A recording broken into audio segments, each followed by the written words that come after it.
अस्सलामुअलैकुम and very good morning. सुबह खैर जनाब, एक नए दिन और एक नई सुबह के साथ मैं हूँ आपकी होस्ट मुनिबास और आप देख रहे हैं अपना पसंदीदा प्रोग्राम जागो लाहौर, इस उम्मीद के साथ कि आप खुश भी होंगे और दूसरों को खुश ज़रूर रखने की कोशिश भी कर रहे होंगे। और जैसे कि जनाब हम सब जानते हैं कि ज़िंदगी मुश्किलात और मसाइब का नाम है और ये मुश्किलात हर इंसान को ना ज़िंदगी के सफ़र में ज़रूर थका देती हैं और इसमें परेशानी कभी ख़त्म नहीं होती है। और हम एक मुश्किल से निकलते हैं तो सामने हमारे एक और आजमाइश या एक और मुश्किल आ खड़ी होती है और मुख्तलिफ़ औकात में हमें मुख्तलिफ़ तकालीफ का सामना करना पड़ता है, मुख्तलिफ़ परेशानियों का सामना करना पड़ता है। और हमारी जो ज़िंदगी है ना, उसके मसाइल ज़्यादा नहीं होते, लेकिन हम मसाइल को कभी कभार ख़ुद बहुत ज़्यादा तूल दे देते हैं। हम किसी एक बड़ी ख्वाहिश के तलबगार होते हैं और बाकी तमाम ख्वाहिशात को ना उस एक काम को पूरा करने पर ही लगा देते हैं और हमारी फोकियत सिर्फ एक टारगेट को हासिल करने पर जुट जाती है। हम अपनी ज़िंदगी के जो चैलेंजेस हैं ना, उसके बारे में नहीं सोचते बल्कि अपने दिमाग पर उन्हें सवार कर लेते हैं। और अगर हम ने ज़िंदगी में मुश्किलात को कम करना है ना, तो खुशियों को ज़िंदगी का हमें हिस्सा बनाना शुरू कर देना चाहिए। तो हमें अपनी ख्वाहिशात को कम करना चाहिए क्योंकि ये हमारे अपने हाथ में है। हमें करना ये चाहिए कि हर दिन के इख्तिताम पर सोने से पहले आपने जितने भी आपके मसाइल हैं, जितने भी आपके जहन में उस वक्त मसाइल आ रहे होते हैं, उनको अपने जहन से उतार देना है, सुकून से सोना है। अगली सुबह आप देखिएगा कि आप तरोताज़ा और अपनी पूरी एनर्जी के साथ उठेंगे और अपनी राह में आने वाले किसी भी इशू, हाँ वो कोई भी चैलेंज हो, उसे आसानी से आप हैंडल कर सकते हैं। क्योंकि जब आप अच्छे तरीके से सोते नहीं हैं और आपका जहन चलता रहता है ना, तो आप किसी भी चैलेंज को अच्छे तरीके से ना ही कंट्रोल कर सकते हैं, ना ही उसके बारे में कोई सोल्यूशन निकाल सकते हैं। तो लिहाजा हर किस्म के मसाइल पर ना गैर ज़रूरी सोच विचार से बेहतर ही होता है कि आगे बढ़ने की कोशिश की जाए। तो हमें तमाम मुश्किलात के सामने डट जाना चाहिए, फजूल ख्वाहिशात का खात्मा करना चाहिए और इसका नतीजा ये निकलेगा कि हम पहले से ज़्यादा स्ट्रांग हो जाएंगे और बेहतर भी हो जाएंगे। हमारी ज़िंदगी फिर खुशियों से भर जाएगी। तो इसलिए हमेशा की तरह मैं यही कहूँगी कि आप भी खुश रहें और दूसरों को भी खुश रखने की कोशिश किया करें। और ये छोटे छोटे गोल्स जो है ना, वो डेली गोल्स भी हो सकते हैं, वो हफ्ते के गोल्स भी हो सकते हैं, महीने के गोल भी हो सकते हैं। तो आपने उनको सरअंजाम देना है और किसी भी मुश्किल को, किसी भी तकलीफ़ को अपने सर पे सवार नहीं करना, अपने दिमाग पर सवार नहीं करना है। क्योंकि जब हम बहुत सी चीज़ों को अपने ऊपर तारी कर लेते हैं और फिर हमें उनके बारे में, जब हम बहुत ज़्यादा एक्सेसिव सोच लेते हैं ना उनके बारे में, तब हमें उनके बारे में समझ आना बंद हो जाती है। तो इसलिए हर चीज़ के बारे में सोच विचार कर आगे बढ़ने की कोशिश करनी चाहिए और हर चीज़ का सोल्यूशन होता है।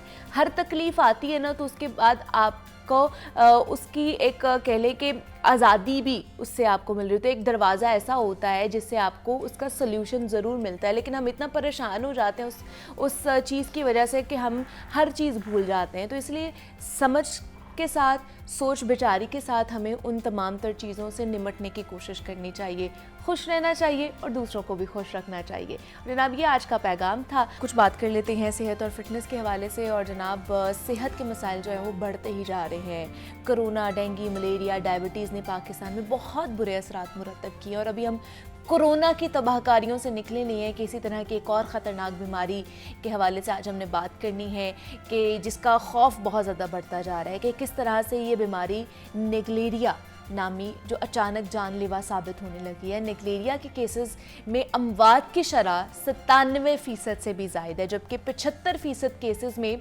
नेगलेरिया की जो तशख़ीस है वो मौत के बाद होती है। सबसे पहले ये जानना बेहद ज़रूरी है कि नेगलेरिया है क्या।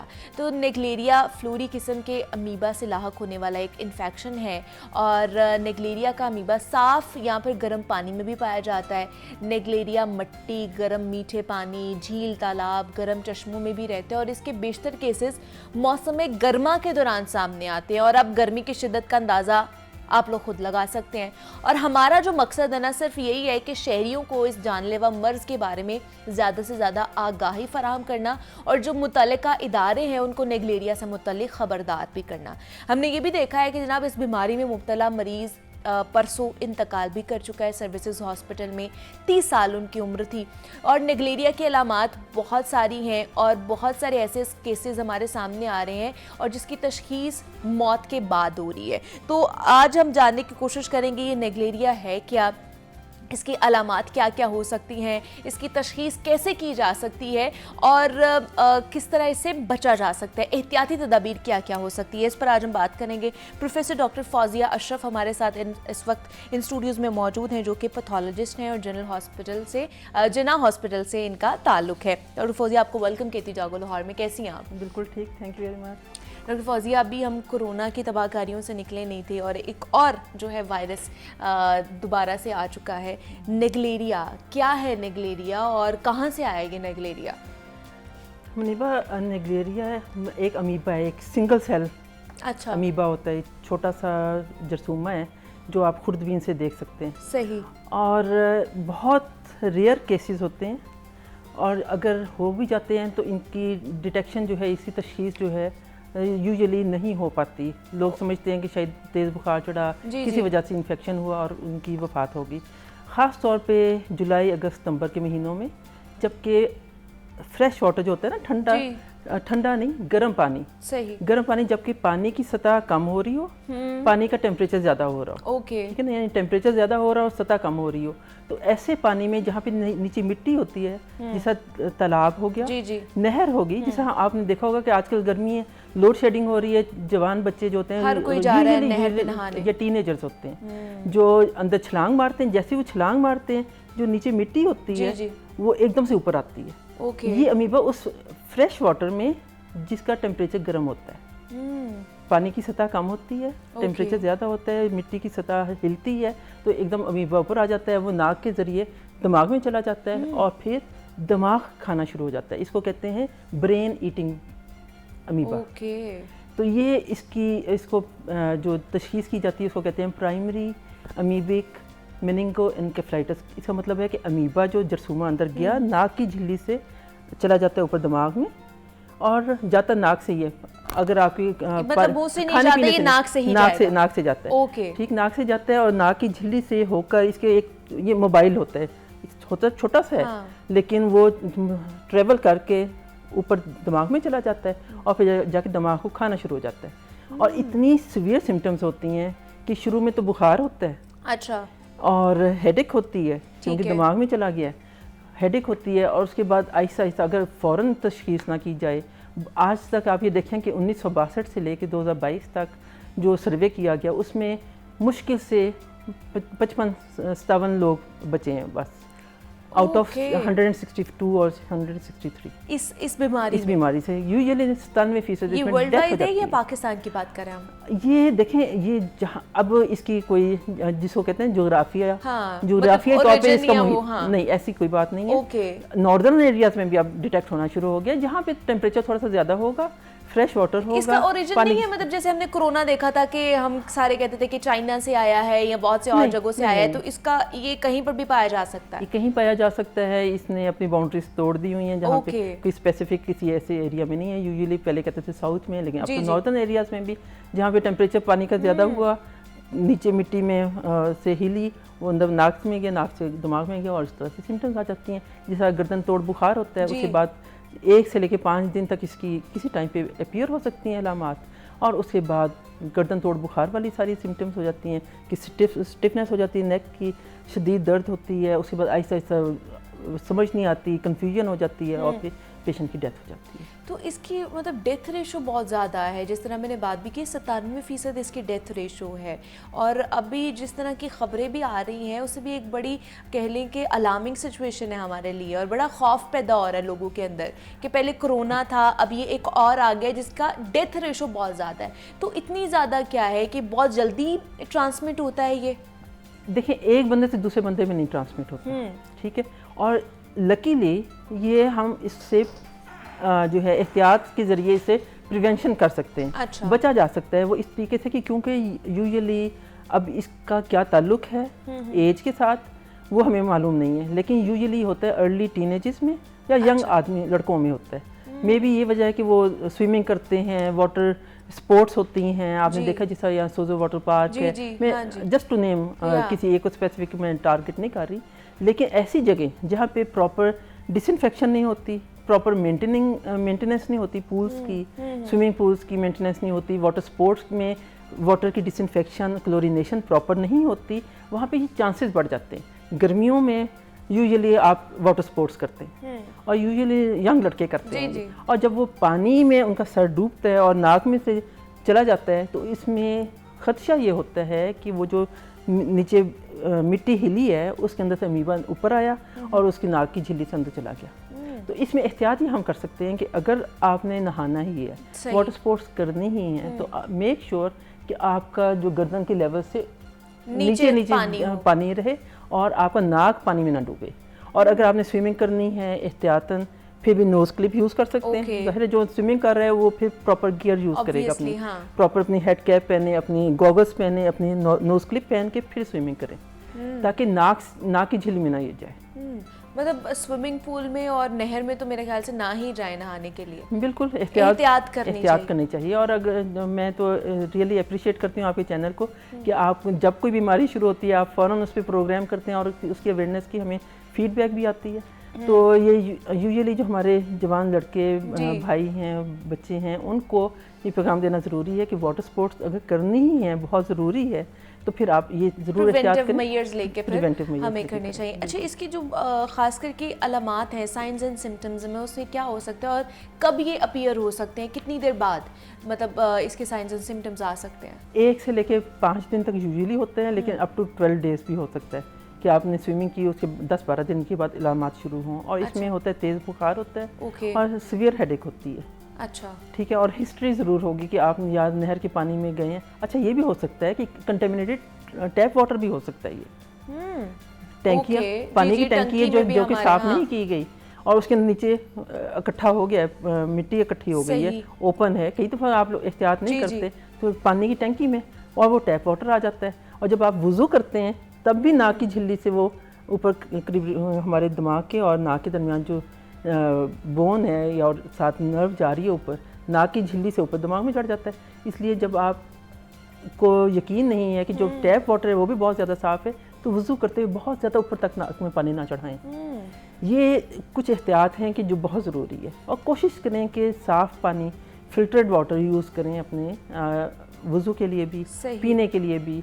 और स्विमिंग पूल है तो उसकी डिसइंफेक्शन जिस तरह आपने टैंकी की बात की है डॉक्टर फौजिया, अब उसमें क्या करना चाहिए? मतलब इस तरह की चीज़ आई तो उसमें क्या कोई मेडिसिन डालें या क्या चीज़ करें कि वो महफूज रहे पानी? बिल्कुल, बहुत अच्छा सवाल है ये। आप क्योंकि ये गर्म, क्योंकि तो हर घर में है ना, और गर्म इलाकों में, गर्म मौसम में, फ्रेश वाटर में, फ्रेश स्टेगनेंट वाटर जिसको कहते हैं ना, खड़ा हुआ ताज़ा पानी, फ्रेश पानी, जैसे तालाब हो गया, नहर हो गई, ये देखें जहाँ पे पानी नमकीन होगा जिसा समुंदर होता है वहाँ पे ये नहीं होता। अच्छा, ठीक है।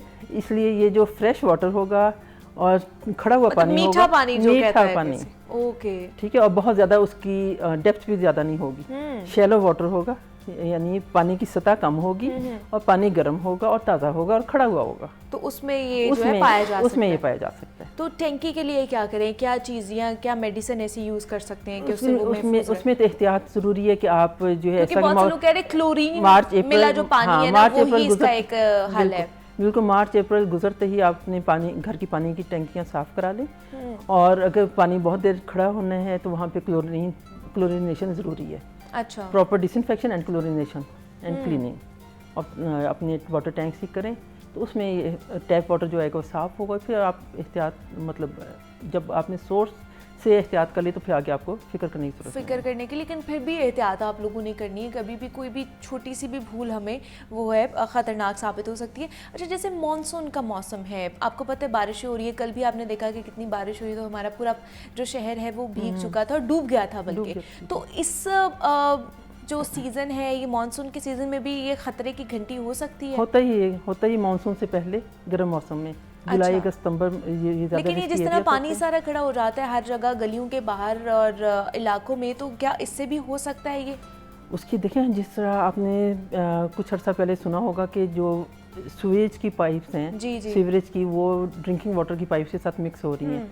जहाँ पे बहुत पुरानी कंस्ट्रक्शन है, वहाँ पे सुराख हो जाते हैं स्विच में और वो मिक्सिंग ऑफ वाटर हो जाती है। उस इलाके में म्यूनसिपल कॉरपोरेशन को चाहिए कि वहाँ पे प्रीएम्प्टिवली अपना देखें, वहाँ पे देखें कि निकासी आप प्रॉपर हो और जो ड्रिंकिंग वाटर है उसकी क्वालिटी चेक करें और जो घरों को सप्लाई जा रही है उनको भी बताएं। इसी तरह टैंकियों की सफाई करवाएं। जो कहीं पानी खड़ा हुआ है, तालाब वगैरह जहाँ से अगर कोई यूज़ करता है या बच्चे वहाँ पे तैरते हैं तो उनको ये बताया जाए कि आपने अपनी सिर्फ बैठ सकते हैं, एकदम से छलांग नहीं मारनी पानी में कि ताकि नीचे की मिट्टी हिल के ऊपर ना आए, और अगर एक्सीडेंटली नाक में चला जाए तो एहतियात करनी, बस एहतियात करनी है कि नाक में पानी ना जाए, गंदा पानी नाक में पानी ना जाए। अच्छा, अगर खुदा ना खास्ता किसी को हो जाता है ये बीमारी नेग्लेरिया हो जाता है, साइंस एंड सिम्टम्स भी आ रहे हैं, तो फिर उसे क्या करना चाहिए?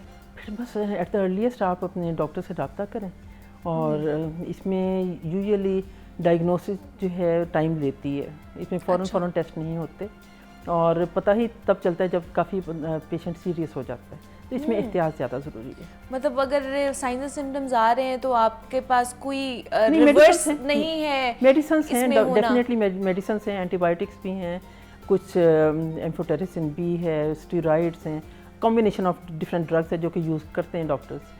लेकिन ये तो तब है ना जब आपको डायग्नोज हो गया, और उसके बाद डिपेंड करता है कि कितनी सिम्टम्स आपकी सीवियर हैं जब आपको डायग्नोसिस हुआ, आप किस इलाके में हैं। कोई ज़रूरी तो नहीं आप जो है ऐसे डेवलप्ड एरिया में जहाँ पे फ़ौरन आपको तिब्बी इमदाद मिल जाए, तो एहतियात ज़्यादा ज़रूरी है, और अगर आपको फील होता है तो अपना मॉलिज से ज़रूर इलाज। लेकिन इसका कोई मतलब एक स्पेसिफिक टेस्ट है कि नहीं है कि जिससे हम फौरी तौर पर इसकी डायग्नोज कर लें? इसको फ़ौरन नहीं होता, लेकिन हाँ डेफिनेटली लैब टेस्ट हैं जिसकी वजह से डायग्नोज होता है और पता चल जाता है। अमीबा है, अमीबा हम जो अपनी माइक्रोबायोलॉजी की लैब में उसकी डिटेक्शन करते हैं। अच्छा, लेकिन इसकी डेथ रेशियो जो है वो बहुत ज़्यादा है जिसकी वजह से ये फैलता जा रहा है। ऐसे ही है, जिससे आपको पता चला होगा अभी पिछले हफ्ते कराची में भी कराची में भी, और ये भी परसों जो है सर्विसेज हॉस्पिटल में भी 30 इयर्स का वो नौजवान था, नौजवान ही है, और उनकी भी डेथ हो गई, और उनका भी हिस्ट्री जब ये आई है कि वो भी स्विमिंग पूल पे नहाने गए हुए थे। हाँ, बस वही एहतियात बहुत ज़रूरी है, और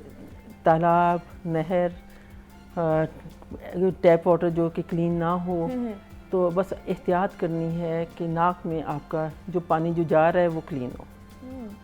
तो इसकी मतलब क्या कोई वैक्सीनेशन या कोई ऐसी चीज़ कि जिसकी बर वक्त इसकी हम लोग जो एहतियात या इससे पहले कोई ऐसी चीज़ कर सके कि बचा जा सके इससे? Environmental protection is the only solution.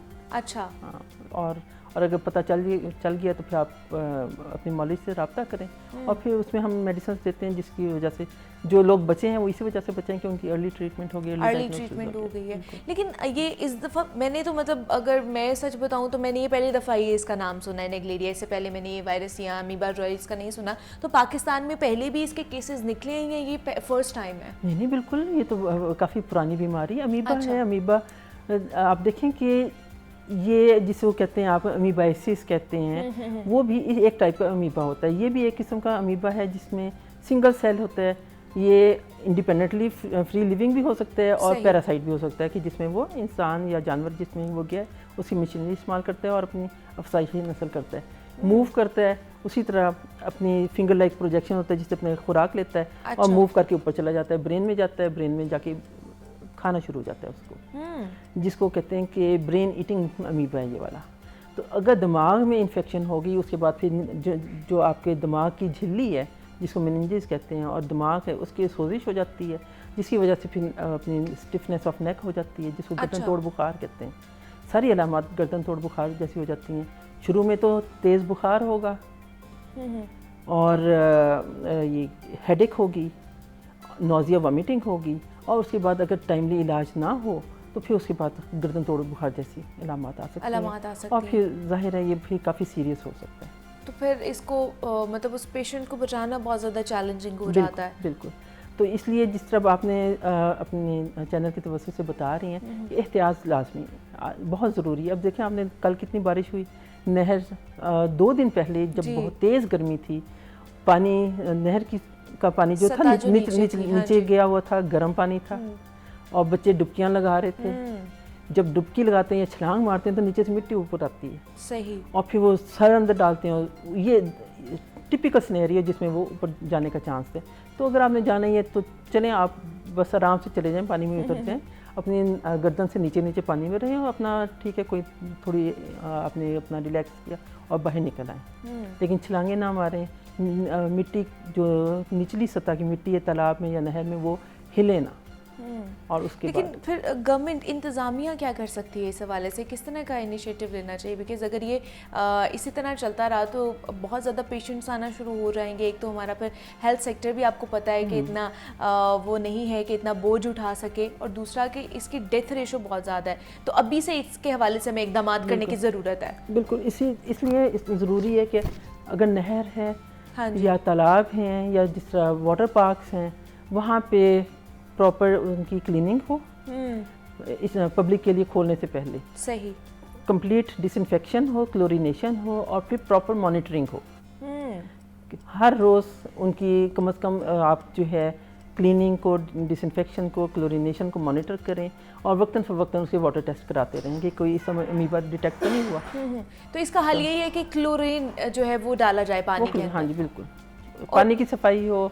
और जो पहले मैंने आपको बताया कि बच्चों को भी बताया जाए कि इन केस देखिए इसमें आप एनवायरनमेंट को कैसे कंट्रोल करेंगे, एनवायरनमेंट में कितनी मिकदार है जो इन्फेक्शन कर सकती है, ये बहुत मुश्किल चीज़ है। अच्छा। अमीबा को पानी में डिटेक्ट करना at a larger scale is very difficult. तो ये हमें इनफरादी जिम्मेदारी लेनी पड़ेगी।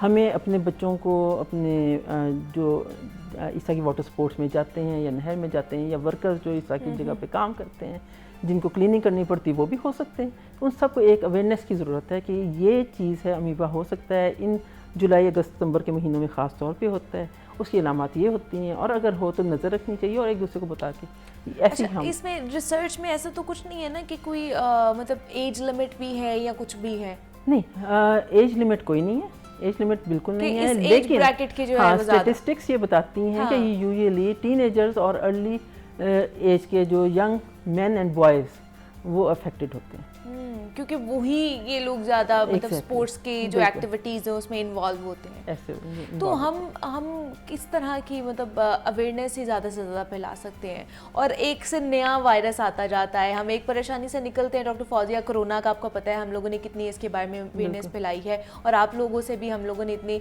जो है बातें की हैं और इसका हल ढूंढने की कोशिश की है। एक हल नहीं होता, दूसरा वायरस आ जाता है, तो क्या इसी तरह हमने रहना है? बस एहतियात बहुत। देखें, सफाई निस्फ ईमान है, ठीक है, इसको अगर हम पल्ले से बांध लें, इस पे अगर हम अमल कर लें तो खाने पीने की एहतियात, हाथ धोने की एहतियात। अब जैसे जैसे मौसम और गर्म होगा तो hepatitis A, B, C, D, E सब ये वाले आ सकते हैं। इवन के डेंगू भी तो है। जो हैं ए एंड ई जो हैं ये पानी से फैलते हैं, ज़्यादा खुराक से फैलते हैं। इनमें कुछ हैं जिनकी अगर आप वैक्सीनेशन लगा लें तो उसमें प्रोटेक्शन हो जाती है, ठीक है। और अगर बी और सी जो कि दूसरे इन्फेक्शन से होती है, लेकिन जो पहले जिनको इन्फेक्शन हुआ है, क्रॉनिक पेशेंट्स हैं, उनकी इम्यूनिटी कम हुई होती है, उनको इस तरह की बीमारियाँ जल्दी लग जाती हैं। और ख़ास तौर पे जब अगर ऐसी कोई डिजीज़ हो जिसमें स्टेरॉइड्स दे देते हैं उसमें और इम्यूनिटी कम हो जाती है। तो एहतियात अपने खाने पीने में एहतियात, साफ़ सुथरा खाएं, घर में पका कर खाएं, प्रॉपर टेम्परेचर। अगर ये जो चिकन या मीट है वो खाना है तो आप प्रॉपरली उसको कुक करें कि आपके सारे बैक्टीरिया जो इसमें ख़त्म हो जाएं और उसके बाद हाथ धो के प्रॉपरली खाएं। और गर्म मौसम में अगर खाना ख़राब हो गया तो उसको इस्तेमाल ना करें। पानी है तो फ्रेश वाटर इस्तेमाल करें, क्लीनिंग कराएं और फिल्टर्ड वाटर जो है उसको बॉयल करके 20 मिनट तक अगर आप बॉयल करते हैं तो हर तरह के जरासीम मर जाते हैं। उसको ठंडा करके आप यूज़ करें, बच्चों को दें और इंशाल्लाह सब ठीक रहेगा। मतलब अगर टैंकी का पानी भी पीना है तो उसको बॉयल करके पिएं, अगर घरों में यूज़ करना है तो। बिल्कुल मैं तो ये एडवाइस करती हूँ, बल्कि ख़ुद भी ये प्रैक्टिस करते हैं हम कि अगर आपने फ़िल्टर नहीं है या कोई और चीज़ नहीं तो आप पानी को अच्छी तरह 20 मिनट बॉयल कर लें, बॉयल करके ठंडा कर लें और उसको कवर करके रखते हैं और सारा दिन इस्तेमाल करें आप। और वो आपके लिए जो है वो नुकसानदेह नहीं होगा। और अच्छा, जो फिल्टर्स घर में लगे होते हैं लोग उन्हें भी साफ़ नहीं कराते हैं, क्या उसमें भी ये चीज़ हो सकती है? डेफिनेटली आप ये देखेंगे कई लोग फिल्टर्स लगा के भूल जाते हैं कि और 2-2 साल 3-3 साल वही फिल्टर चल रहा है। बिल्कुल सही बात है। और आप ये देखें कि अगर हम कंप्लीट मॉनिटरिंग करें, उसकी कांस्टेंट मॉनिटरिंग करें तो आपको पता चलेगा कि कितनी जल्दी वो फिल्टर ख़राब हो जाता है। तो फिल्टर करके बॉयल कर लें, that's the best thing. Even ये जो आपकी जो कमर्शियली अवेलेबल ड्रिंकिंग वाटर होता है उससे बेहतर पानी है। सही, मतलब अगर फिल्टर भी घर में लगा हुआ है तो उसमें भी आपने उसको बॉईल करके पी लें तो आप लोगों के लिए कह लें कि मिनरल वाटर से भी अच्छा हो जाएगा। बिल्कुल, उससे बेहतर होता है। और फिल्टर अगर जैसे ख़राब होते हैं आप तारीख लिख लें और उसको नोट करते रहें। अगर ज़्यादा गंदा पानी आ रहा है, जल्दी फिल्टर ख़राब हो जाता है तो उसको रिप्लेस कर लें। इन लोगों को क्या पैगाम देंगे, किस तरह वो चीज़ों को बेहतर, अपनी सेहत का ख्याल नहीं रखते हैं लोग? हाँ मुनीबा, ये एक बहुत बड़ा कह लें कि चैलेंज है हम सबके लिए, पाकिस्तानी अवाम के लिए। सब सिर्फ पाकिस्तान में नहीं, हर जगह देखें, एक गवर्नमेंट जो है अपने इदारों के थ्रू आपको प्रोग्राम्स बता सकती है, उनकी इम्प्लीमेंटेशन करा सकती है, लेकिन जब तक हम इंफरादी तौर पे या कम्युनिटी हमारी एक्टिव नहीं होगी, हमें अवेयरनेस नहीं होगी तो हम क्या कर सकते हैं? फिर डॉक्टर्स के हाथ में भी वो चीज़ हाथ से निकल जाती है। तो एहतियात ज़रूरी है, अवेयरनेस ज़रूरी है। और गवर्नमेंट के जो प्रोग्राम्स हैं, जब वो आप एक मुहिम चलाते हैं तो उस पर गौर से सुना करें और उसमें अपने ज़िम्मेदार शहरी होने के नाते खुद भी एहतियात करें और दूसरों को भी उसकी बेशक ऐसी है जनाब। आप लोगों ने अपनी सेहत का ख्याल खुद ही रखना है और ये एक ऐसी बीमारी है जिसकी ना वैक्सीनेशन है ना कोई और चीज़ है, सिर्फ एहतियात ही है। और अगर आप एहतियात बरतेंगे तो आप अपना ख्याल रख सकते हैं और अपने प्यारों का ख्याल भी रख सकते हैं। Professor doctor Fauzia Ashraf pathologist हमारे साथ मौजूद थी। डॉक्टर साहिबा बहुत शुक्रिया आपके वक्त का कि आप आई यहाँ पर, और नेगलेरिया के हवाले से जो नया वायरस आ चुका है इस हवाले से हमने बात की। अपना ख्याल रखिए और यहाँ पे एक छोटी सी ब्रेक लेते हैं, मिलते हैं इस ब्रेक के बाद।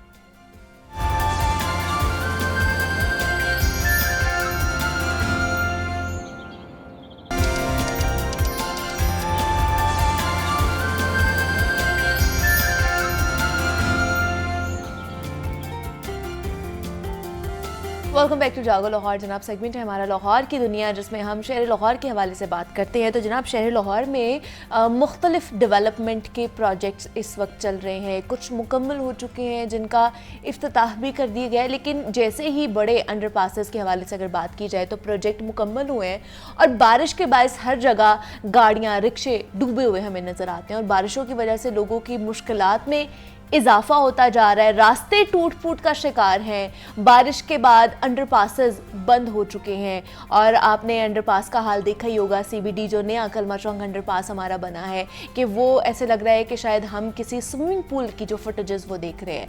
गटरों की सूरत हाल हमारे सामने है कि वो भी तालाब का मंजर पेश कर रहे हैं।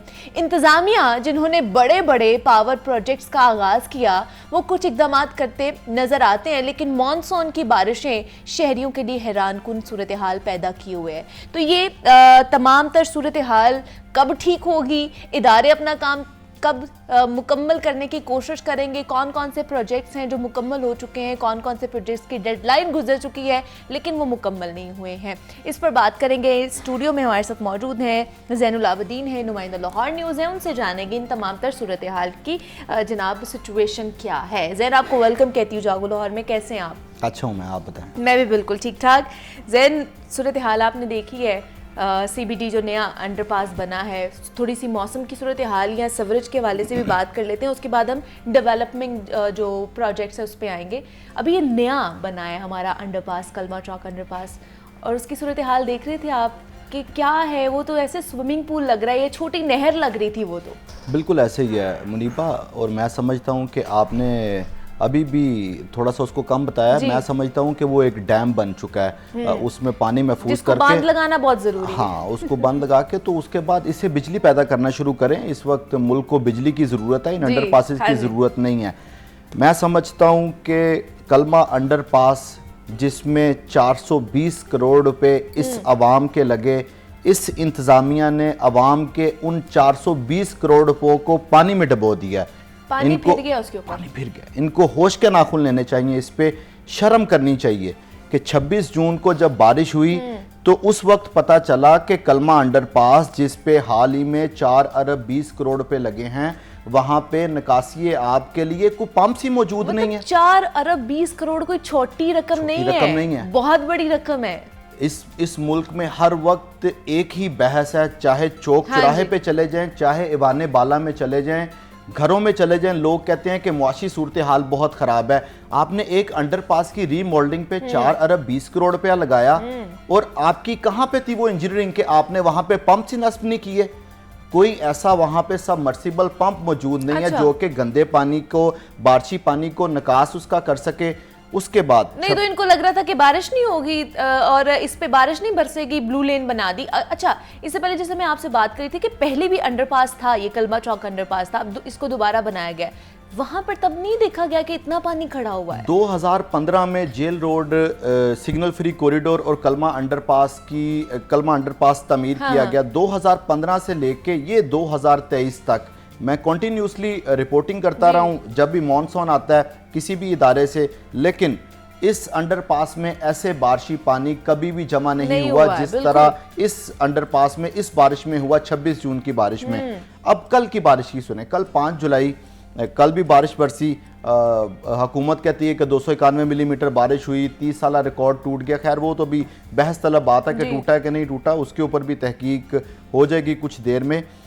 कल अंडरपास, कलमा अंडरपास मुकम्मल तौर पर खाली था और बार बार वज़रा के विजिट वहां पे करवाए जा रहे थे। चीफ मिनिस्टर साहब खुद वहां पे पहुंचे। उन्होंने पहुंच के बताया कि देखें जी अंडरपास तो सारा खाली है। सारी मैनेजमेंट हैप्पी थी। जैसे अंडरपास से बाहर निकले हैं, बरकत मार्केट पूरी डूबी हुई थी, गार्डन टाउन पूरा डूबा हुआ था, कलमा चौक का बैरल जो है वो सारा डूबा हुआ था, अलीजेब रोड डूबा हुआ था, लिबर्टी मार्केट डूबा हुआ है, कजाफी स्टेडियम डूबा हुआ है, गुलबर्ग डूबा हुआ था। आप क्या कर रहे हैं? आप क्या सिर्फ दिखावे के लिए ये काम कर रहे हैं? आपकी कहाँ पे है वो मैनेजमेंट? वो कहाँ पे है ड्रेनों की डिसिल्टिंग जो आप कहते हैं कि हमने 3-3 चक्कर पूरे कर दिए हैं? वो कहाँ पे हैं फंड्स मॉनसून के जो कहते हैं कि हमने निकासी आपके लिए 50 करोड़ रुपए के फंड्स मुख्तस कर दिए हैं? वो कहाँ पे हैं सारे वज़रा जो कहते हैं कि हम रोज़ाना 4-4 मॉनसून की मीटिंग्स लेते हैं? कि आपने सिर्फ मीडिया को दिखाने के लिए या लोगों को दिखाने के लिए कि हमने कलमा अंडरपास पूरा क्लियर कर दिया है, और उसके बाद कलमा अंडरपास से निकल के क्या लोगों ने अपने कामों पे नहीं जाना? जैसे ही कलमा अंडरपास से आप बाहर निकले, आगे 1 से 2 फीट तक बारिशी पानी खड़ा, लोगों ने अपनी गाड़ियां, बाइक्स, रिक्शे कहां से लेके जाने हैं? और जब वजीर आला साहब कल पहुंचे हैं कलमा अंडरपास पे, उन्होंने वहां पे देखा, उन्होंने शाबाश दी। जैसे ही वो बाहर निकले अंडरपास से, उन्होंने देखा कि गार्डन टाउन तो सारा डूबा हुआ है। वो बाकायदा तौर पर उन्होंने अपनी गाड़ी रोकी, वो अपनी गाड़ी से बाहर निकल आए और उन्होंने इंतजामिया की सर्जनिश की कि क्या आप मुझे ये धोखे में रख रहे हैं? जब वजीर आला आप जो इंतजामिया है उसको ये कह रहा है, तो फिर उसके बाद इस इंतजामिया को आज खुद सोचना चाहिए कि हमें कहाँ पे कमी और कोताही थी। खैर ये विजिट सारे खत्म हो गए। उसके बाद कलमा अंडरपास के साथ ही मुनीबा सेंट मैरी पार्क है, जिसको नेशनल पार्क के नाम से जाना जाता है, या उसको कलमा चौक पार्क भी बोलते हैं। उसमें CBD पंजाब की तरफ से एक वाटर टैंक तमीर किया जा रहा है बारिशी पानी को महफूज बनाने के लिए। कल उस वाटर टैंक में मुख्तलिफ जो इलाकों का पानी था वो उस टैंक में जमा हुआ, और वो पानी का प्रेशर इस कदर था कि वो टैंक वहां से फट गया और पानी उसके बाद दीवारें क्रॉस करता हुआ दोबारा कलमा अंडरपास में चला गया, जिसको रात 10 बजे क्लियर किया गया। कहाँ है वो शफाफियत? नाकिस मटेरियल का इस्तेमाल हुआ है, तभी ये चीजें हुई हैं। एक चीज जिस वाटर टैंक को बनाया इस मकसद के लिए जा रहा है कि यहाँ पर पानी महफूज करेगा, तो वो अगर वो वाटर टैंक पानी का प्रेशर बर्दाश्त नहीं कर रहा, तो इसका मतलब है कि उसके मटेरियल में फॉल्ट है, आपकी इंजीनियरिंग में फॉल्ट है, ये तो सीधा सीधा ना। उसके बाद आप 26 जून कौन है जिम्मेदार? फिर इसका कौन है? अब अच्छा, अब ये नई कहानी है मुनीबा कि इसका जिम्मेदार कौन है। 26 जून को जब बारिश होती है, बारिश में कलमा अंडरपास डूब जाता है। लाहौर न्यूज़ को ये एजाज़ हासिल है कि उसने सबसे पहले अवाम की इस जो मसला हो उसकी निशानदेही की।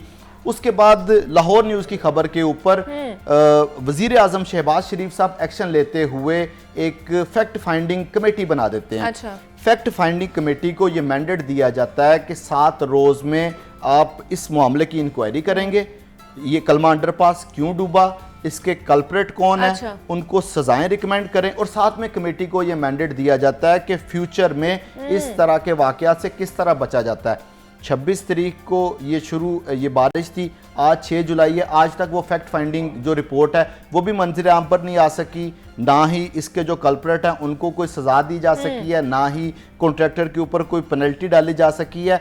और अगर फ्यूचर प्रिकॉशंस दी होती कि इस तरह इस अंडरपास को डूबने से बचाया जा सकता है, तो कल ये पाक वाला वाकया पेश ना होता, कल दोबारा कलमा अंडरपास ना भरता। तो मैं समझता हूँ कि बारिश चाहे जितनी मर्जी हो, इसको मैनेज करना, इसको ड्रेन आउट करना इदारों की जिम्मेदारी है, लेकिन 5 जुलाई की बारिश में, 26 जून की बारिश में इदारों की तरफ से मुबैना तौर पर नाअहली बरती गई, जिसका खमियाजा इस शहर लाहौर के बासियों को भुगतना पड़ा।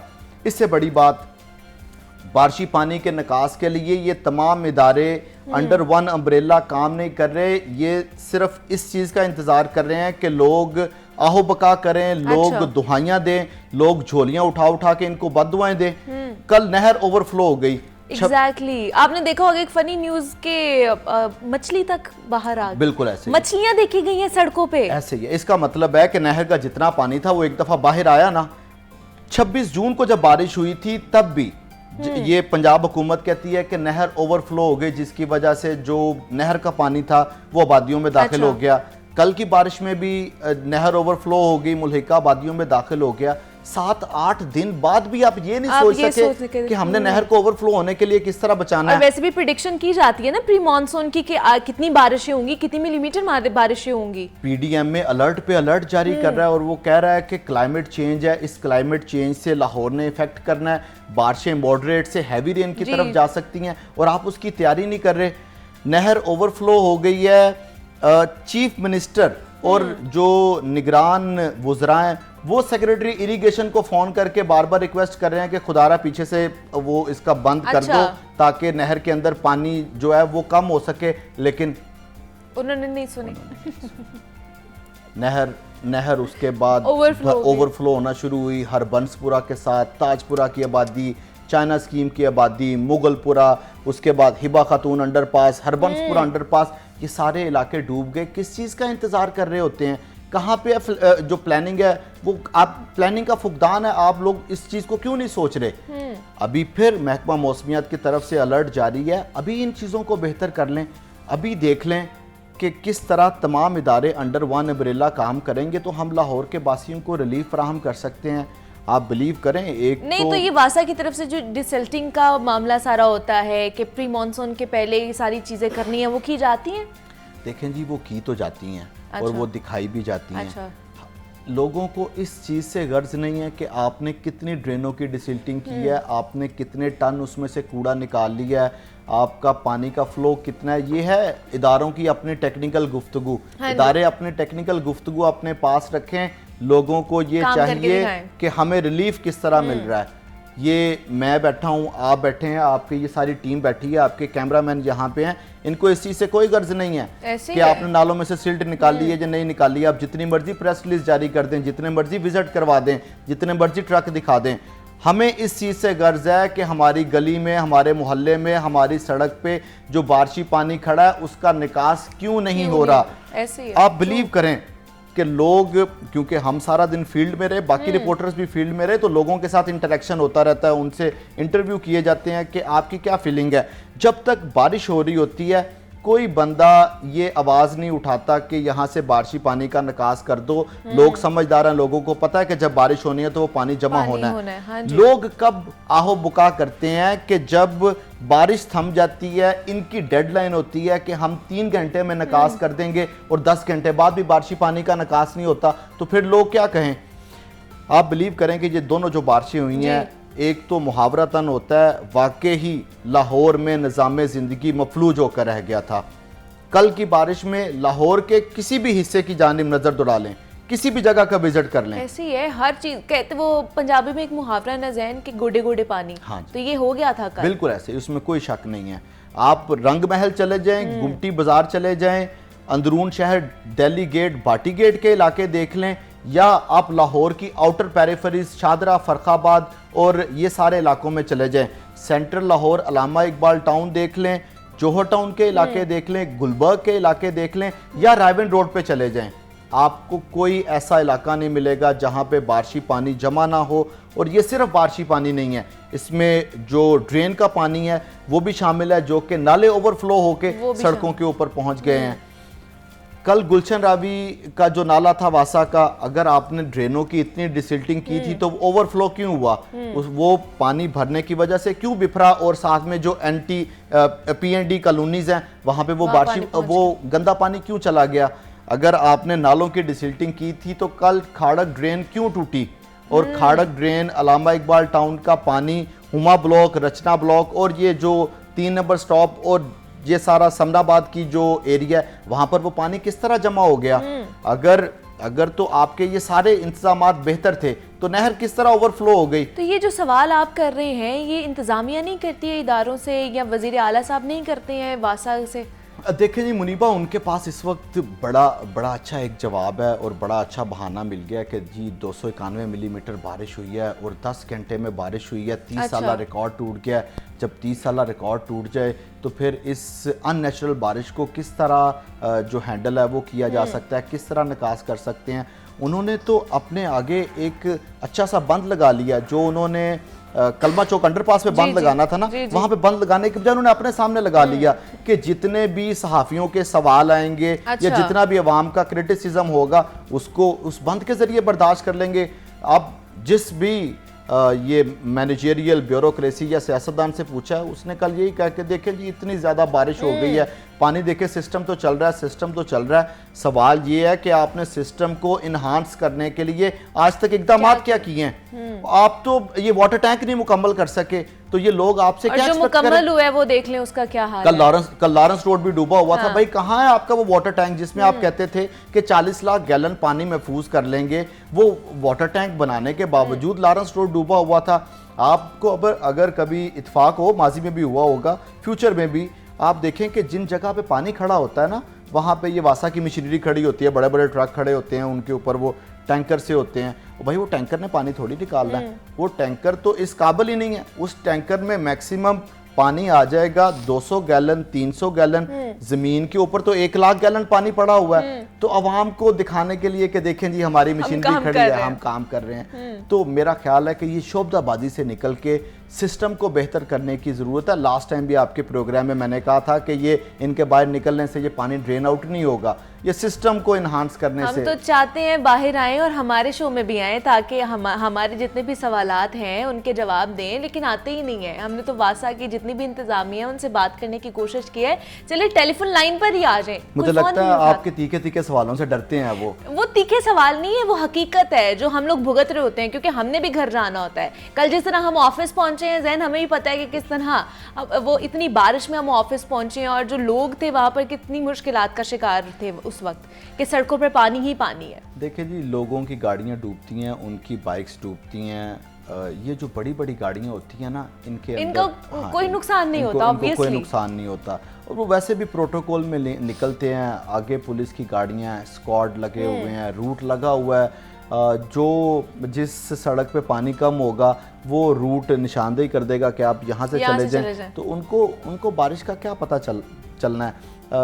इस चीज़ की खुशी है कि कल निगरान वज़ीर आला मोहसिन नकवी साहब फील्ड में मौजूद रहे। 5 घंटे तक वो विज़िट करते रहे, हदायत जारी करते रहे। किसी जगह पे उन्होंने बरहमी का भी इजहार किया, लेकिन मैं समझता हूँ कि प्रैक्टिकली उस विजिट का क्या फ़ायदा। क्या कल की बारिश के बाद कोई अभी तक ऐसी मीटिंग हुई या रात को कोई ऐसा इजलास हुआ जिसमें इस चीज़ के ऊपर गौर किया जाए कि आइंदा बारिश होगी तो हम उसको किस तरह बचा सकेंगे लाहौर को, या फिर उसी तरह ही होगा कि जब बारिश होना शुरू होगी तो तमाम जो वज़रा हैं और तमाम जो ब्यूरोक्रेसी है वो दौरे शुरू कर देगी। वैसे भी जब पानी किसी जगह पे इकट्ठा होता, बारिश होती है, तो कुछ चीज़ें वैसे भी बाहर निकल आती हैं। मैं नहीं कह रहा, मैं भी नहीं कह रही, मैंने भी नहीं कहा कुछ। हाँ, तो ये है कि इनको ना दौरों की बजाय ना सिस्टम को बेहतर करने की ज़रूरत है। जो वाटर टैंक्स बनने वाले हैं उन वाटर टैंक्स की तमीर को मुकम्मल करें। नेचुरल स्टॉर्म वाटर ड्रेन जो अरसा दराज से बंद है उसको मुकम्मल करने की ज़रूरत है। टनल बोरिंग प्रोजेक्ट है उसको मुकम्मल करें ताकि लाहौर से जो बारिशी पानी का निकास है वो बर वक्त मुमकिन हो सके। और एक सबसे अहम बात यह है कि झूठ बोलने से भी गुरेज करें कि ये इलाके क्लियर हो गए हैं, ये इलाके क्लियर हो गए हैं। नजर आ जाता है, कैमरे की आंख जो है ना वो हर चीज देखती है। अच्छा, कितने जो डेवलपिंग जो प्रोजेक्ट्स हैं वो कितने चल रहे हैं और उनका कितना नुकसान हो रहा है? देखें जी, इस वक्त LDA की तरफ से शहर में 3 मेगा प्रोजेक्ट्स पर काम जारी है, जिसमें समनाबाद के मुकाम पे अंडरपास है, अकबर चौक के मुकाम पर फ्लाईओवर है और Shahdara multi level grade separation project है। ये 26 जून की बारिश और 5 जुलाई की बारिश के बाद इन प्रोजेक्ट्स पर भी तामीराती काम तकरीबन बंद हो चुका है, क्योंकि जितनी भी लेबर है या जो कॉन्ट्रैक्टर हैं वो बारिशी पानी के निकास के लिए ही वहाँ पर मौजूद हैं। जब तक वो पानी का निकास नहीं होगा, वहाँ पे कंस्ट्रक्शन वर्क नहीं हो सकता। अल्टीमेटली वो सारा बिल्डिंग मटेरियल है, और बिल्डिंग मटेरियल और जो पानी है ये एक दूसरे को हमेशा रेजिस्ट करते हैं। तो अभी तो वो इसी चक्कर में है कि किसी तरह ये सूख जाए प्रोजेक्ट और हम इनके ऊपर दोबारा काम शुरू कर दें। लेकिन इन बारिशों की वजह से नेचुरल डिज़ास्टर है। अब इन बारिशों की वजह से ये जो मेगा प्रोजेक्ट्स हैं, मुझे तो पहले भी लगता था कि अपने वक्त पे मुकम्मल नहीं होंगी। आप हर दफ़ा मुझसे पूछ लेती हैं कि ये मुकम्मल होंगे, क्योंकि हमारे पास मिसालें हैं ना, पीछे जितने भी प्रोजेक्ट्स पड़े हुए हैं, वो चाहे arena walk and shop centre हो जाए, स्पोर्ट्स कॉम्प्लेक्सेस हो जाए, सारे अच्छा, माजी इनका वैसे बड़ा रोशन और बेदाग है। कभी भी कोई प्रोजेक्ट मुकम्मल काम नहीं किया उन्होंने वक्त पे, ये इनका अच्छा माजी है। लेकिन अब ये प्रोजेक्ट्स भी वक्त पे मुकम्मल नहीं होंगे। अच्छा। ये डेट दी थी इन्होंने समनाबाद अंडरपास की कि ये 15 जुलाई तक मुकम्मल हो जाएगा। उसकी फिजिकल प्रोग्रेस अभी तक 82% है, वो भी मुकम्मल नहीं हो सकेगा। 30 जुलाई थी अकबर चौक अंडरपास की, उसके बाद 14 अगस्त दी गई। अच्छा। उस पर भी अभी तामीराती काम रुका हुआ है, वो भी प्रोजेक्ट डिले होने का अंदेशा है। इसी तरह Shahdara multi level grade separation project, उस पर तो प्राइम मिनिस्टर साहब विजिट कर चुके हैं। उन्होंने कहा था कि हम 14 अगस्त को इस मंसूबे को मुकम्मल करेंगे, लोगों को तोहफा देंगे। अब मुझे लगता है वो तोहफा नहीं दे सकेंगे, तोहफा नहीं मिलेगा। अब किसी और चीज का मे बी ऑब्वियसली कि प्री मॉनसून इसको कह सकते हैं, प्री मॉनसून शुरू हो गया, अब उसकी बारिशें होती रहेंगी तो ये और डिले होते जाएंगे। हाँ जी, बिल्कुल ऐसे ही, और इसकी कॉस्ट भी इंक्रीज होगी इसके साथ साथ, और वो हमारी जेबों से जाएगी अल्टीमेटली। ये इनको जब मेगा प्रोजेक्ट्स की प्लानिंग करते हैं तब भी देखना चाहिए, इन नेचुरल डिज़ास्टर को देखना चाहिए कि जब किसी जगह पे बारिश हो जाएगी तो उसको किस तरह हम बेहतर अंदाज में निकास करके पानी का तो चला सकते हैं। लेकिन वेरी अनफॉर्चुनेट कि इन चीज़ों का भी ख्याल नहीं किया जाता है। बिल्कुल ऐसे ही जनाब शेख ज़ैनुल आबिदीन हमारे साथ मौजूद थे और तमाम तर सूरत हाल के हवाले से हम बात कर रहे थे। ज़ैन, आपका बेहद शुक्रिया कि आप यहाँ पर आए, और जितने भी प्रोजेक्ट्स इस वक्त चल रहे हैं शहर लाहौर में, डेवलपमेंट प्रोजेक्ट्स हैं, उसके बाद वासा की जो कारकर्दगी है और जो पोल बारिश ने खोला है, CBT जो अंडरपास नया बना है उसके हवाले से, और जिस तरह हमारा शहर पूरा डूब चुका था उस पर हमने बात की है। यहाँ पर एक छोटी सी ब्रेक लेंगे, आपने कहीं नहीं जाना, मिलते हैं इस ब्रेक के बाद।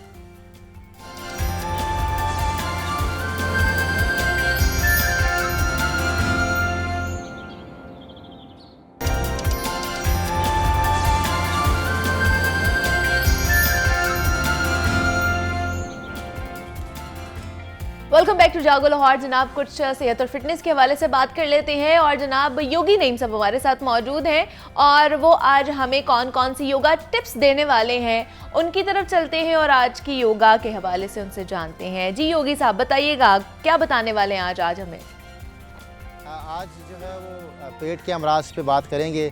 कब्ज़ हो या आपका खाना हज़म नहीं हो पाता और आंतें जो हैं वो आपकी सही तरह काम नहीं कर पाती, उसकी क्या वजूहात हैं और योगा से हम उसको कैसे बेहतर बना सकते हैं। ज़ाहिरी बात है कि एक बहुत बड़ी जो है वो गलतुल आम चीज़ है, हम अपने दांतों का काम आंतों से लेते हैं। दांतों का काम जब तक आंतों से लेते रहेंगे तो आंतें कैसे काम अच्छा करेंगी। दांतों का काम दांतों से लेना है।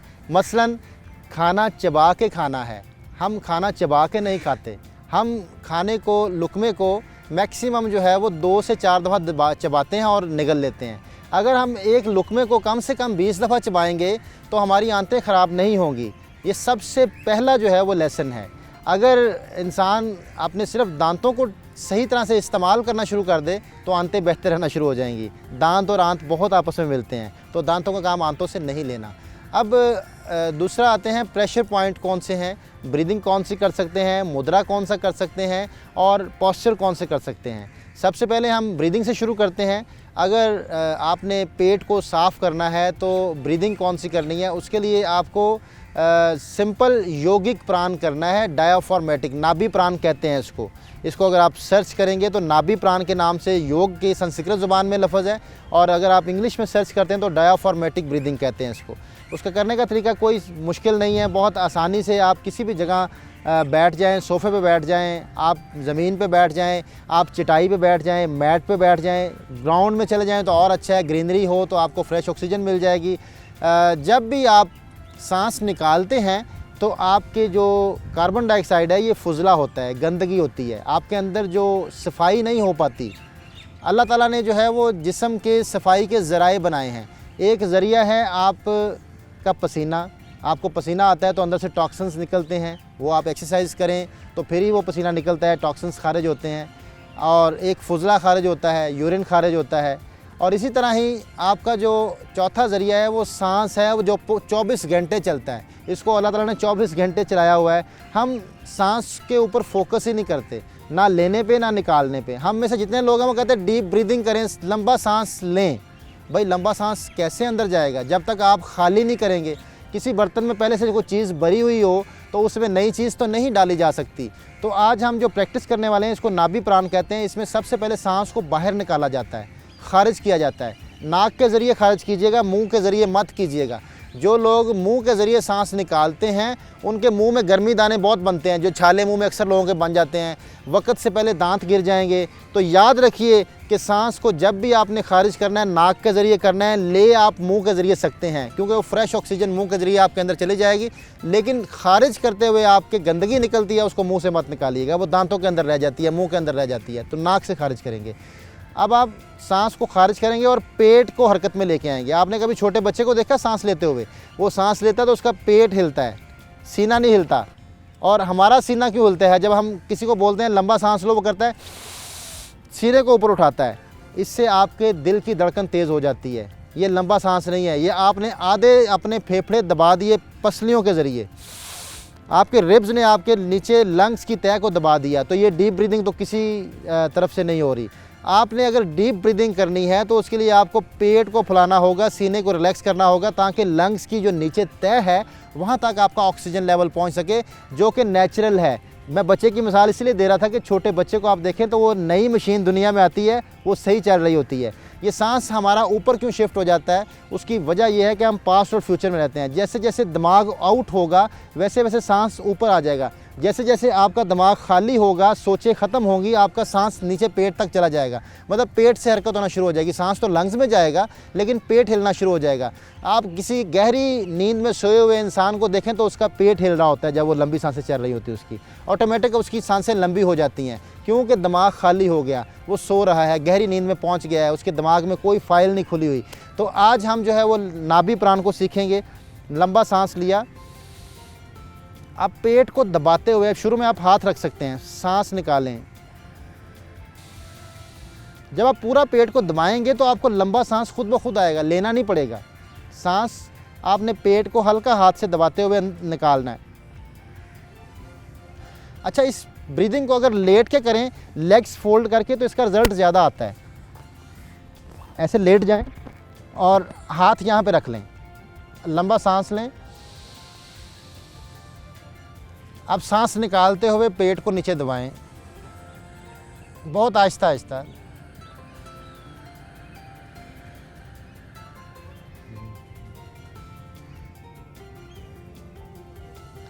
इससे ग्रेविटी खींचती है नीचे, पेट खुद ब खुद नीचे जाता है। एक तो ये कर लें, ये बड़ा बेहतरीन रहेगा आपके पेट के अमराज को कम करने के लिए। मुद्रा कौन सा करेंगे?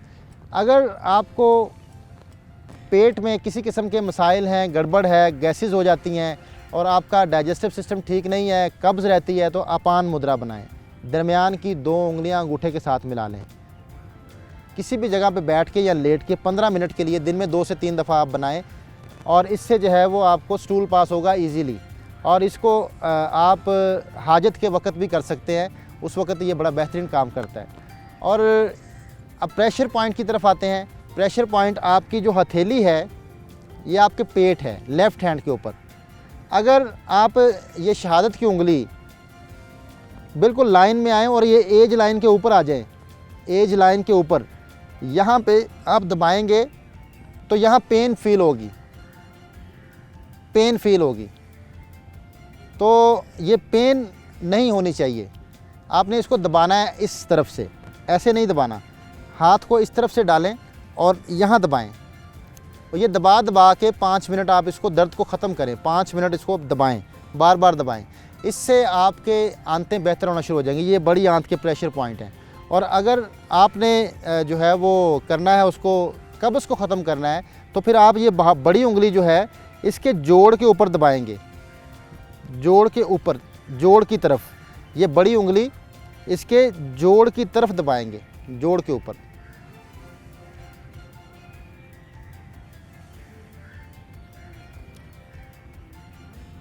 ऐसे दबाएंगे।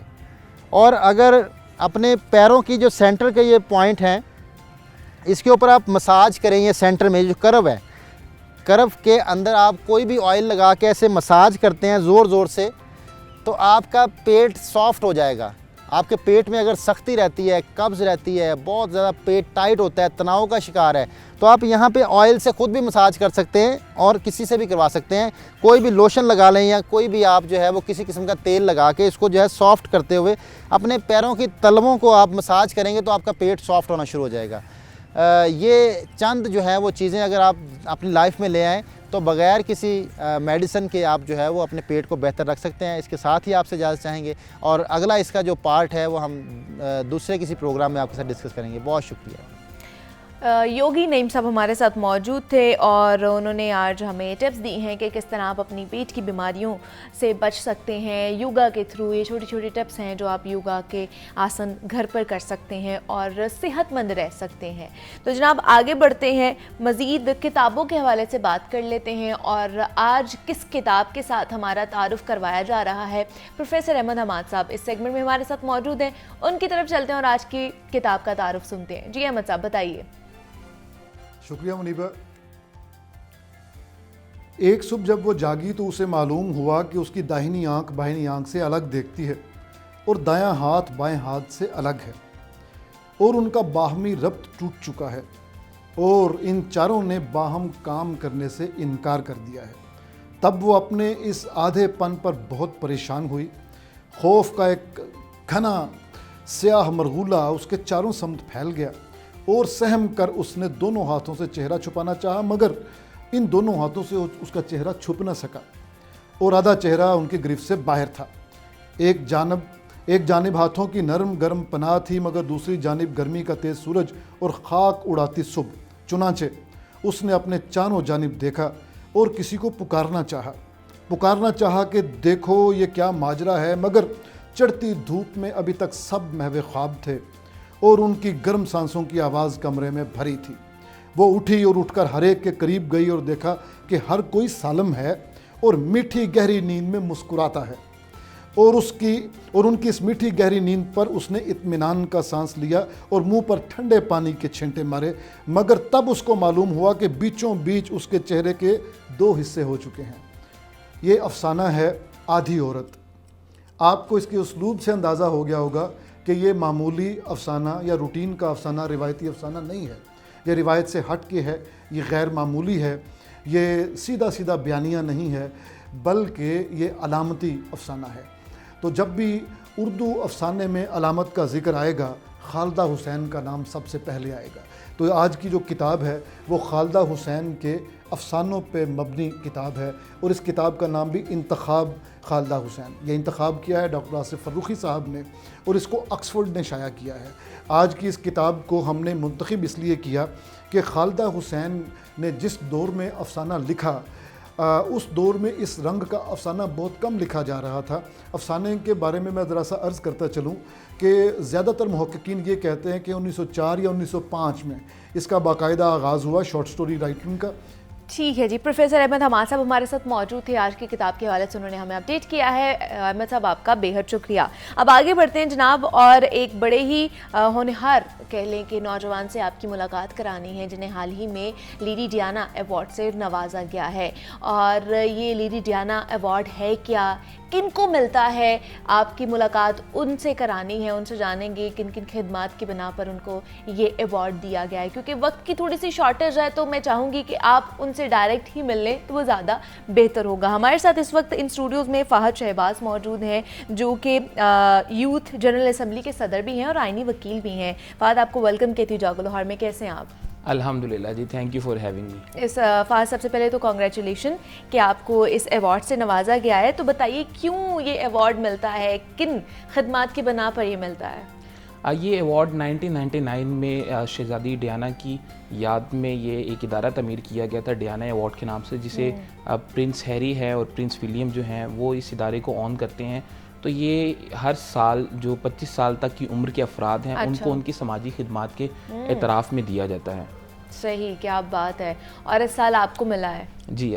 तो कैसी फीलिंग है कि आपने इस मुआशरे को तब्दील करने के हवाले से या उसमें मुस्बत तब्दीलियों के हवाले से अपना काम किया और उस पर आपको ये अवार्ड दिया गया?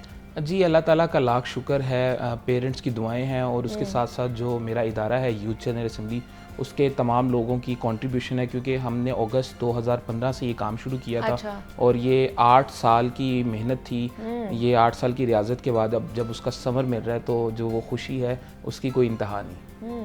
तो ये जो इदारा जो आपने शुरू किया था, जिसके खिदमात की बिना पर आपको ये अवार्ड से नवाजा गया है, क्यों शुरू किया था, मतलब इसके पीछे का क्या मोटिव है? देखिए, आईन इस्लामी जमहूरिया पाकिस्तान 1973 हर किसी को वोट का हक देता है। अगर आपकी उम्र 18 साल है तो आप पाकिस्तान के बाशऊर शहरी के तौर पे वोट कास्ट कर सकते हैं। लेकिन हमने ये एक ज़रूरत महसूस की कि जो 18 से 25 साल के दरमियान जो लोग हैं जो पार्लियामेंटेरियन नहीं बन सकते, अच्छा। उनकी जो अहम मामलात हैं, उनकी जो ज़रूरियात है, उसके लिए हुकूमत और उन नौजवानों के दरमियान पुल का किरदार अदा करें। तो हमने एक इदारा बनाया यूथ जनरल असेंबली, जिसमें हम जिस तरह से नेशनल असेंबली में इजलास होते हैं, वहाँ पे करारदादें आती हैं, वहाँ तवज्जो दिलाओ नोटिस आते हैं, उस तरह से हमने अपने यूथ जनरल असेंबली में उस चीज़ का आगाज़ किया। और न सिर्फ यहाँ तक बल्कि हमने उसकी 18 स्टैंडिंग कमेटीज़ बनाई और इसके साथ साथ 18 मिनिस्ट्रीज़ बनाई जो गवर्नमेंट डिपार्टमेंट के साथ मिल के मुख्तलिफ मामलात पर वाइट पेपर वगैरह शाये करती नहीं। इसमें चीज़ मेंशन कर दूं, जो तरक्की याफ्ता ममालिक होते हैं उसमें हमेशा से जब भी एक हुकूमत आती है, हुकूमत के साथ जो ओपोजिशन के नुमाइंदगान होते हैं वो ओपोजिशन लीडर अगले दिन ही शेडो मिनिस्टर्स की लिस्ट स्पीकर को फराहम कर देता है, जिसके बाद वो तमाम लोग जाके उन्हीं मिनिस्टर्स के ऑफिस में जाके फ़ाइल्स देख सकते हैं, रिकॉर्ड पढ़ सकते हैं और जो उस पर तनकीदी इस्लाहात हैं उसके लिए काम कर सकते हैं। गो के पाकिस्तान में उस तरह की एक चीज़ पूरी नहीं हो रही थी, तो हमने कोशिश की कि इस नीश को यूथ जनरल असेंबली के तहत मुकम्मल करने की कोशिश की जाए। तो मतलब आपको क्या लगता है कि हमारी यूथ जो 62% हमारी पाकिस्तानी आबादी है यूथ पे डिपेंड करती है, कितना अहम किरदार है पाकिस्तान की तरक्की में इसका और मशत में इसका? देखिए, United nation human development report जो है 2017, उसके मुताबिक पाकिस्तान की जो 68% यूथ है वो पाकिस्तान के जो आम इंतखाबात हैं जो 2048 तक होंगे, अच्छा। उसमें आने वाली हुकूमत का फैसला करेंगे। तो हम बुनियादी तौर पे समझते हैं कि जो पाकिस्तान का मुस्तकबिल है या जो पाकिस्तान का रोशन होना है मुस्तकबिल में जाके, वो आज के नौजवानों के हाथ में। और हम देखते हैं कि आज का जो नौजवान है वो पहले के मुकाबले में ज़्यादा बाशऊर है। पहले हमारी जो जनरेशन थी उस तरह से डिलीवर नहीं कर पाई जो आज टेक्नोलॉजिकल अडॉप्शन के बाद हमारे नौजवानों ने वो दौर पकड़ रही है। अब आप देखते हैं कि आर्टिफिशियल इंटेलिजेंस के शोबाजात में, इंफॉर्मेशन टेक्नोलॉजी के शोबाजात में और दीगर शोबा है ज़िंदगी में नौजवान ही हैं, ना सिर्फ पाकिस्तान में बल्कि पूरी दुनिया में अपना लोहा मनवा रहे हैं। तो पाकिस्तानी नौजवानों को क्या कहेंगे, वो किस तरह निकल के काम कर सकते हैं? आप जिस तरह मुआशरे को तब्दील करने के हवाले से मुस्बत चेंजिंग्स लेकर आ रहे हैं, इनिशिएटिव्स ले रहे हैं, वो भी कर सकते हैं? देखिए, उसमें सबसे पहली जो चीज़ है वो है विल पावर। अच्छा। और दूसरी चीज़ है कि आपने हमेशा एक दिन के साथ सीखते जाना है। आपने कोशिश करनी है कि जो आपका आइंदा आने वाला दिन हो वो आपके गुजरे हुए गुज़िश्ता पिछले दिन से बेहतर हो। इस सिलसिले में आपको ज़्यादा से ज़्यादा पढ़ना चाहिए और ना सिर्फ अपने तालीमी एतबार से बल्कि आपकी जो तालीम से हटकर किताबें हैं, आपके जो शोबाजात हैं, आपको उसके मुतालिक नॉलेज हासिल करते रहना चाहिए। और ख़ास तौर पे मैं जिक्र करूँगा वर्ल्ड इकनॉमिक फोरम, जो अपनी एक लिस्ट फराहम करता है कि आइंदा आने वाले सालों में दुनिया में किन नौकरियों की ज़रूरत होगी, किस स्किल सेट की ज़रूरत होगी, तो आप उस स्किल को सीखने की कोशिश करें। और आपने देखा होगा कि जो हुनरमंद नौजवान है, अगर उसके साथ साथ उसकी तलीमी काबिलियत भी है तो उसका कोई सानी नहीं है मुआशरे में। बेशक ऐसे ही है। अच्छा, मैं पढ़ी थी कि आप ट्रांसजेंडर राइट्स के हवाले से भी काम कर रहे हैं। जी, ट्रांस राइट प्रोटेक्शन एक्ट 2018 के लिए हमारी एक मेजर कंट्रीब्यूशन थी। अच्छा। हमने 2015 में जब यूथ जनरल असेंबली की बुनियाद रखी तो हम ये समझते थे ये जो तीसरी जिन्स है ये बहुत ज़्यादा निगलेक्ट हो रही है हमारे इस मुआशरे में। तो हमने रमज़ान में ये इनिशिएटिव लिया था और हमने पहली मरतबा लाहौर के मुख्तलिफ जो अच्छे हॉल्स हैं उनके अंदर अफ्तार करवाई ट्रांसजेंडर्स की, और वो अफ्तार VIP तरीके से करवाई गई। और ना सिर्फ वहाँ पे अफ्तार बल्कि उस दौरान जो उनके साथ डिस्कोर्स हुआ, उनके मसाइल सुने, और मसाइल सुनने के साथ साथ जो पाकिस्तान में मुख्तलिफ इदारे हैं जो औरतों की फलाह बहबूद के लिए काम कर रहे हैं, उनमें और उसके साथ साथ जो मुख्तलिफ स्किल सिखा रहे हैं, लैंग्वेज सिखा रहे हैं। तो हमने 15 के करीब मुख्तलिफ ट्रांसजेंडर्स को मुख्तलिफ इदारों में स्किल फ्राहम की। ना सिर्फ ये बल्कि 8 से 10 अफराद ऐसे शामिल थे जिनको लाहौर के मुख्तलिफ रेस्टोरेंट पे और 2-3 कंपनीज पे बाकायदा नौकरी मिली और अब वो बाकायदा अपना बाइज्जत रोज़गार कमा रहे हैं। क्या बात है, ये बड़ा अच्छा इनिशिएटिव है कि उन लोगों के लिए, उस नीश के लिए आप लोग काम कर रहे हैं और जिनको मेरे ख्याल से बहुत निगलेक्ट किया जाता है। अच्छा, दूसरा आपकी जो फाउंडेशन है वो पुलिस इस्लाहात और माहौलियाती तहफ़्फ़ुज़ पर भी अमली इक़दाम उठा रही है, इस पर भी थोड़ा बताइए हमें।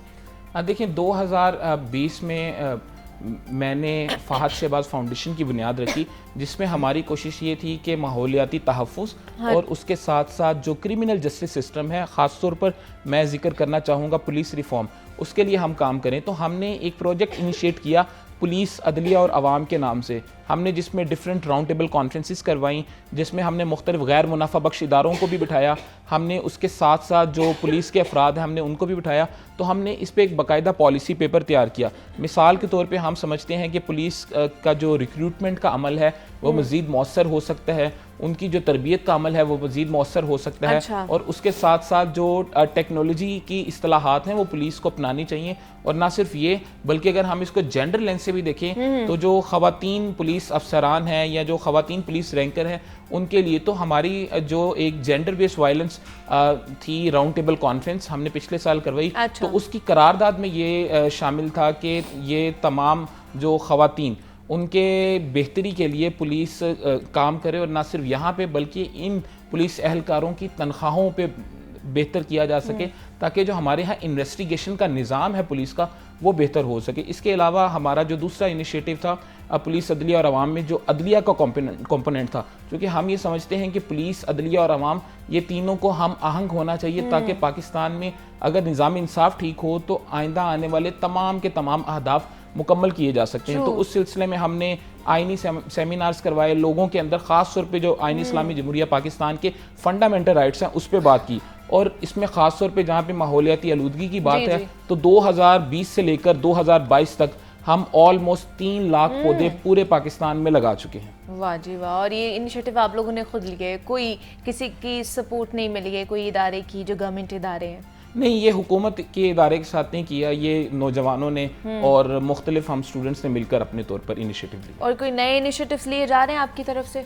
जी, आइंदा आने वाले टाइम पे हम एक आवाज़ के नाम से एक फेलोशिप लॉन्च कर रहे हैं जिसका मकसद है कि एक शॉर्ट और एक कंसाइज कोर्स नौजवानों को कराया जाए ताकि उनके अंदर जो कायदाना सलाहियतें हैं उनको उभारा जा सके, उनकी कम्युनिकेशन स्किल, उनकी राइटिंग स्किल, उनकी पब्लिक स्पीकिंग स्किल और ऐसी तमाम जो स्किल्स हैं उनको बेहतर और मौसर कर सकें ताकि वो मुआशरे में ना सिर्फ समाजी सतह पर बल्कि पाकिस्तान की इकॉनमी में अमली तौर पे भी अपनी कंट्रीब्यूशन डाल सकें ताकि आने वाले दौर में इन फ्यूचर वो अपना जो चीज़ें हैं वो बेहतर कर सकें। जाते जाते क्या यूथ को पैगाम क्या देंगे आप?